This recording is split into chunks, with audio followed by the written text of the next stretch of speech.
Welcome back to the Market Navigator channel. My name is Corey, and in this series, I'm teaching you how to build a robust stock portfolio tracker that allows you to track all of your stocks and other securities across all of your portfolios. In the last video, we discussed visualizing the 52-week high and low performance using spark lines and representing that as a percentage. In this video, we're going to talk about custom number formatting. But before we begin, click that subscribe button below so you can be notified of all the new Market Navigator videos and stay up to date with the progress of this series. Let's go ahead and get started here. So in one of the previous videos, we talked about custom formatting and conditional formatting so that we can have red numbers for negatives and green numbers for positive numbers. Let's just show what that looks like really quick. So positive 50 would be green. Obviously, the negative numbers are red. And that is really helpful for understanding your data at a quick glance. However, what if you want to add a little bit more pizzazz to that? Well, Google Sheets does have custom number formats that allows us to do some custom formatting here. The way to access that is you go to this format menu, go up to number, and you can go to custom number format.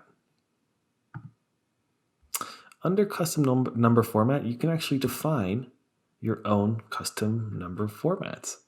And the way this works is you define a negative number and a positive number. And you separate those by a semicolon. And you'll see the second I add a semicolon in there, it'll break down the formatting into a positive number and a negative number, and it'll show you a preview of what that looks like. So let's go ahead and get started here.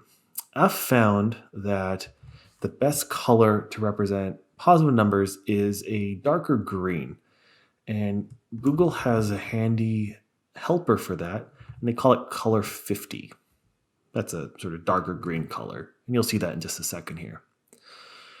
Next, we'll want to add our $sign, because we want to see that in our number format. We also want to add a number sign, which will represent any number of digits. Next up, we want to add a comma.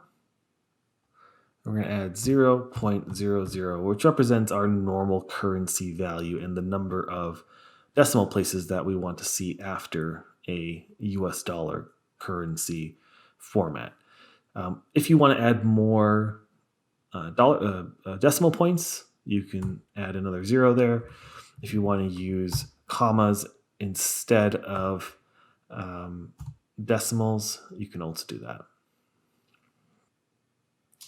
The next thing we're going to want is some character, special character to represent an uptick in our value.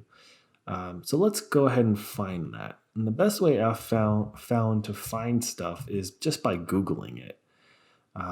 Let's go ahead and Google an ASCII character for up arrow. And let's see what we find. Let's see here. All right. Not seeing any good ones here yet. These are all left, up, down. Here you go. I like this one here. So let's go ahead and copy that. Go back to our lesson here. There you go. So that is our positive number. Now what about negative numbers? Well, if we put in a semicolon, we'll get that negative preview again. Let's also just copy this to help save us the time. Color 50 is great for positive numbers. It's not great for negative numbers. Color 53, on the other hand, is great for negative numbers. Let's put that in there. And then the only other thing that we're going to need to change here is this up arrow. Obviously, if we have a negative number, we don't want to show it being an up symbol. Let's find a down arrow that matches that. Here you go. There's one. Let's put that in there. There you go. Next thing we do, hit apply. And there you go. You know, I did forget something. Let's go back to that. Format, number, custom number format. The thing I forgot is a negative sign. Let's go ahead and throw in a negative sign there. Cool. All right. So now we have negative $541, and it's being represented as a change, a loss with that down arrow. So in order to apply this to other numbers, we can either just copy the formula down, or we can highlight what we want to change. Go to Format. We can go to Number. And we can actually have a handy little shortcut right here and hit that. Now, what I just noticed is we applied a currency to this. This is a percentage. So we're going to need to create a separate number format for percentages. So let's do that right now. Let's click that, go to Format, Number, Custom Number Format. The colors are going to be the same. There's no reason for us to change the colors. But what we should change here is removing the dollar sign. Dollar sign is unnecessary at this point. Removing the dollar sign. The other thing we probably want to do is add a percentage sign. Let's go ahead and do that. And that. And that looks like a good percentage format. Hit apply. There you go. So we now have negative 21% with the down arrow. All right. And we can copy that down as well.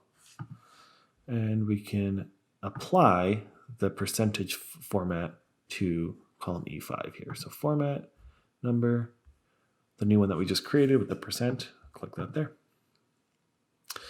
Now it's just a matter of going through our other portfolios and applying the same thing here. So we can go to column H in our investment portfolio, Format, Number, and we can do the number one there.